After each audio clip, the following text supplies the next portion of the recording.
Frères et sœurs, je vous propose d'écouter une prière qui s'adresse à notre Seigneur Jésus-Christ. Seigneur, toi qui es la lumière du monde, nous nous tournons vers toi avec humilité et confiance. Remplis nos cœurs de ton amour et de ta paix infinie. Accorde-nous la force dans les moments d'épreuve, la sagesse dans nos décisions et la foi pour marcher toujours sur tes chemins. Pardonne-nous nos péchés et éclaire nos vies par ta grâce. Aide-nous à aimer comme tu nous aimes, à servir comme tu nous as servis et à porter ta lumière dans ce monde rempli de ténèbres. Nous te confions nos familles, nos amis et toutes les personnes en détresse. Sois leur réconfort, leur espérance et leur guide en toutes choses. Ô Seigneur Jésus-Christ, fais de nous des témoins de ta miséricorde, des artisans de paix et des serviteurs fidèles. Que ta volonté soit faite en nous et par nous, aujourd'hui et pour toujours. Amen.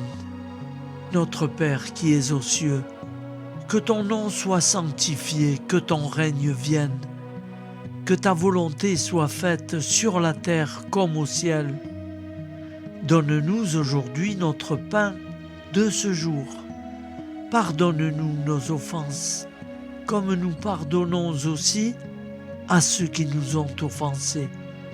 Et ne nous laisse pas entrer en tentation, mais délivre-nous du mal, car c'est à toi qu'appartient le règne, la puissance et la gloire, pour les siècles des siècles.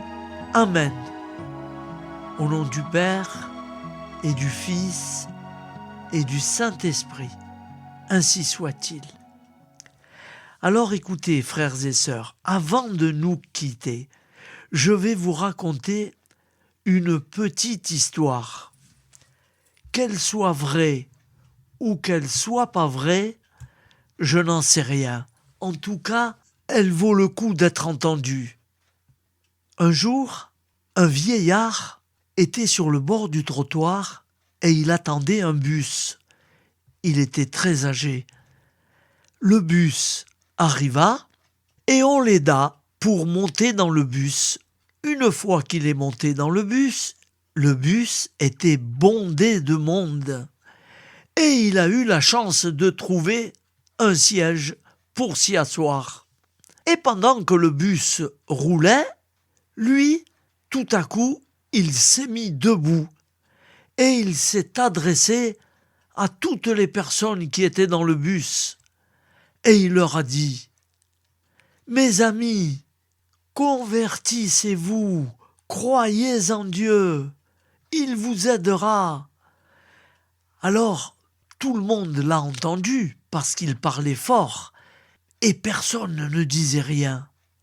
Mais, tout à coup, une jeune femme, accompagnée d'une petite fille, s'est levée, s'est approchée de lui et elle l'a grondé.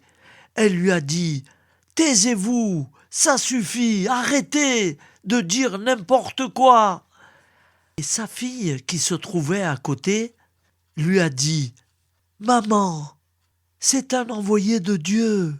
Oui, c'est un envoyé de Dieu. » Alors sa mère est tombée à genoux et elle s'est mise à pleurer toutes les larmes de son corps.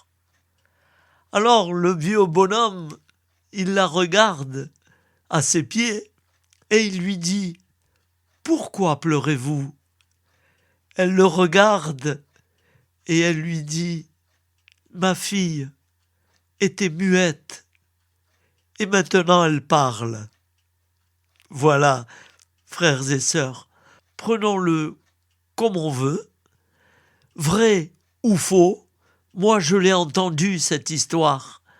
Alors, elle m'a tellement touché profondément que je l'ai racontée comme je l'ai bien compris. Voilà, c'est une histoire qui a pu être vraie ou qui pourrait être vraie. Souvenons-nous, frères et sœurs, le Seigneur nous l'a dit plusieurs fois. Tout genou fléchira. La preuve, elle est tombée à genoux. Elle n'a pas pu faire autrement. Sa fille était muette. Et maintenant elle parle. Elle est belle cette histoire. Au nom du Père et du Fils et du Saint-Esprit. Ainsi soit-il.